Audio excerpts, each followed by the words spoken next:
Hi, and welcome to my kitchen. Today it's ice cream and sherbets as we continue to plan on entertaining our friends and our family, making things from scratch. That's great fun for me. Ice cream, thank you. Ice cream in our time is a very involved thing you buy in a package, and you don't really know the process much anymore. But you remember, if some of you are as old as I, when you were little kids, why, someone in the neighborhood had an old ice cream hand crank freezer. Let me show you how that worked and why it worked. The principle is very simple. What you did was to put the ice cream mix, which consisted of eggs and a lot of buttermilk, a lot of high butterfat milk, I should say, good cream, you see, into the drum, and you had ice on the outside mixed with a little salt. Then when you pour it in, and you would turn the crank, and it would scrape the mixture from the sides as it began to freeze, you see? So that in that way, the mixture would fall down upon itself, and it would keep mixing, and it would keep freezing. And after about an hour cranking, why, you could turn to all your friends and say, hey, we're all ready, and we're going to have a grand time. And it was delicious ice cream. Now, the difference between this sort of ice cream, this is really close to what the Italians call gelati. And you know who brought us gelati to this country? You know who brought us ice cream? A fellow by the name of Tom Jefferson. Tom brought us so many wonderful things. I don't know how to thank him, but every time I'm in Washington, D.C., I always stop by his memorial and wish him well and thank him again for the wonderful things he brought us. He brought it to the colonies, served it the first time at a dinner party, and then through the years, the process has changed considerably. We no longer make it in an upright tube, you see, scraping it down, which is the old gelati style, but we do it on the side so that as the drums roll, it's whipped up in air. So we really make frozen whipped cream, much more than we do a solid ice cream. A contemporary ice cream factory is a marvelous thing to see because the process is quite involved and is really very expensive, but it's very beautiful. The equipment is very costly and exciting. I used to work in one. The mix is placed in a small vat. You make the ice cream mix first, and then you put it in what they call a seasoning vat or flavoring vat. He's adding some strawberries, you see, to the mix. You know, all ice cream starts with vanilla ice cream, and then finally into a freezer. This freezer turns out about 250 gallons of ice cream an hour. That's why you can't ever shut the thing off, or it'll just freeze solid on you. I know because I did it once at Arden Farms in Seattle. Finally, the ice cream is whipped then, and then placed into either small cartons or little, we used to do old bricks, but now we do big bulkins for the ice cream store trade. And here you can see the pieces of strawberry in this beautiful ice cream. Just little chunks of strawberry, you see? Oh, when it's that fresh, ice cream is just delicious. The only thing I didn't like about the ice cream factory was going into the freeze room because it's 20 below zero in there, and you can't even walk. Your toes freeze to the floor. It's just desperately cold, but that's the only thing you can do in order to keep the ice cream fresh. So the minute that it's whipped, it is frozen at 20 degrees below, so it's ready right away. Michael, bring me some ice cream from this fellow. This is the Peacock Ice Cream Factory that we just saw. Thank you. The Peacock, let's see what he sent here. Because ice cream, you know, the old strawberry chocolate vanilla is just really gone. What has he got here? He's got a cappuccino. Let's tell you it's not the same old stuff. Fresh peach ice cream. Here's a cinnamon ice cream. It is cinnamon. It's kind of like those red cinnamon candies. That's beautiful stuff. I didn't even know that was here. Pistachio nut ice cream. I would have expected that. That's terrific. Then we have a rum raisin. That sounds good. Here's a club chocolate. Which club did he get it from? I'm wondering. Peppermint candy. Oh, Channing's ready for that one. Here's a maple walnut. Mocha chip. You know, with all these flavors, we still sell more good old vanilla than anything else in terms of flavors. I love vanilla best myself. This is good quality. Well, let me clear a spot and I'll show you how to make some ice creams yourself. There's no reason, or some sherbets, you know. In the old days in France, they used to serve sherbets in the middle of a meal. Halfway through the meal, you'd stop and have a nice sherbet. Sherbets are not terribly sweet, and they're not made with a lot of butterfat, so that you can have a good time with them and not consider it fattening. The difference between a sherbet and a sorbet is one, arrogance. It's a French term. I hate to see it in an American menu, but there is a difference. Generally, sorbets or French sherbets have egg white in them, and American sherbets have a little bit of milk in them. Not cream, but a little bit of milk. Let's make one. I have a marvelous thing for you to taste. You better see the equipment first, huh? In our time, we can use the old can cranker, or you can spend just spend a fortune on an electric gelati maker. They run around $300. Or here's an interesting one. This one is, but you have to have the refrigerator. This one is literally a gelati maker. this dome you refrigerate first, you see. You see it has ridges so that the thing can really get cold.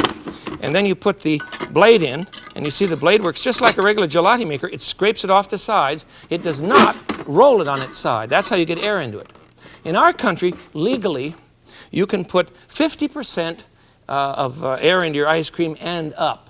That's what the law says. So it can be, when you buy a package of ice cream and you melt it down, you may have only a cup in there if they whip it full of enough air. But it must contain 10% butterfat in order to be called ice cream, or up to 14%, then you can call it catering ice cream. That's the good stuff. And you just blow up like a balloon. So we do not control the amount of air you can whip into ice cream. High quality ice creams have very little air in them, much less. Gelatis have no air at all. So this one works well. And you just plug it into your refrigerator in the freezing unit. No, you can't buy these without the refrigerator. But it works very well. I'll show you how to use one. Because I want to make a wine sherbet for you.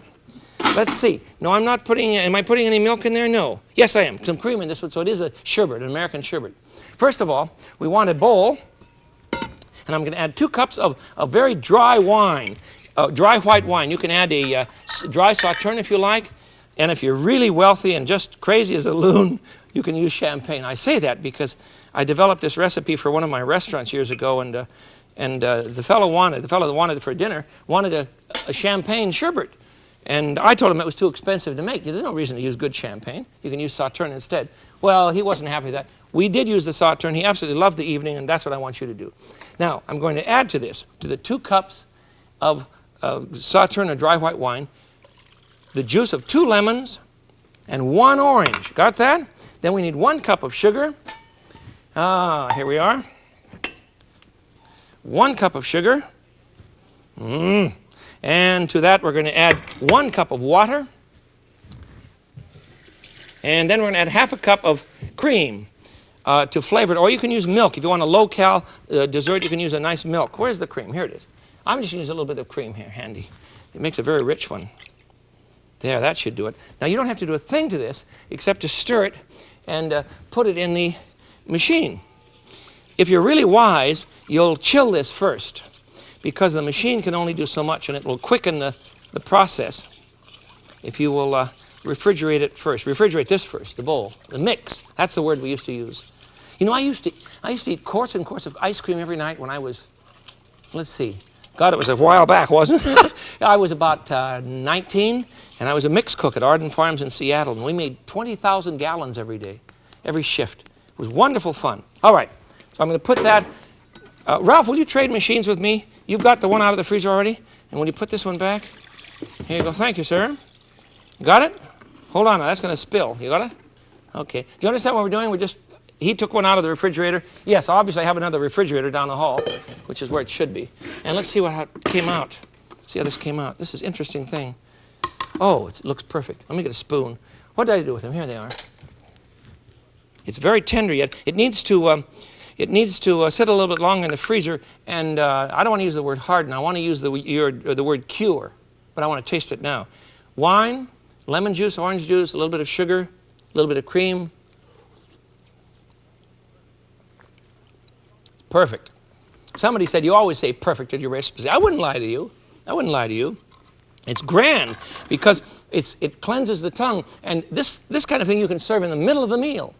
Halfway through, you see, after the pasta course, or before the heavy main course, serve a bowl of sherbet that will cleanse the tongue. You know, you guys should just wait a minute, and I'll eat this. Boy, that's good. Let me put this aside, and we'll go on with some others. There's another kind of machine on the market that's really a kick to play with. It's a. This doesn't look like it'll work, I know, but you have a plastic jacket and a crank and a paddle. And now let me get the inner lining, because the inner lining is the important part. It's in the freezer, and I need a pot holder, otherwise you'll freeze your fingers. What you do, it's lined with, it's a bucket lined with that blue, what do you call it? Blue freeze 'em up ice for your summer packaging, you know, when you're going out on a picnic. This was liquid, but we frozen it overnight. Put that in the freezer overnight. This is the pint one. There's a bigger one too, which I'll show you. So then you put the plunger in, and you pour in the mix, and it takes about 20 minutes to make a pint of ice cream, or a quart if you use the bigger machine. Let me show you how it works. What's the next one we're going to make? I don't even remember. I've got so many here. Oh, this is too good for words. I want to make a raspberry ice for you. This is fun. You simply take a package of frozen raspberries. All right. That should do us. And we want to add to that 1/4 cup of sugar. That's about 1/4 cup. 1 cup of water. And we're going to throw all of this in a food blender. Whoops, almost put it in a bowl full of sugar. Where am I going here? Sorry about that. All right. And so let's put that in the food blender. I want to grind it all down. We don't want to grind up the seeds too much, so don't put it in there too long. I have the sugar going. There we are. This is so much fun, and the kids will love this. And I'll show you why in just a minute, because you don't have to do that much cranking. Are you ready? Well, I don't know whether this has so many gears on it. I don't know whether to put it on wash, rinse, or dainty things. Let's try this one. There we go.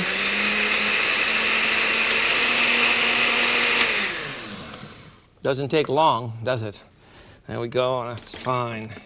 I'll put this in a bowl and we'll stir in a couple of, because it is going to be a kind of a sherbet, French style. We're going to make a raspberry sorbet. So rather than using milk this time, we're going to use 2 egg whites.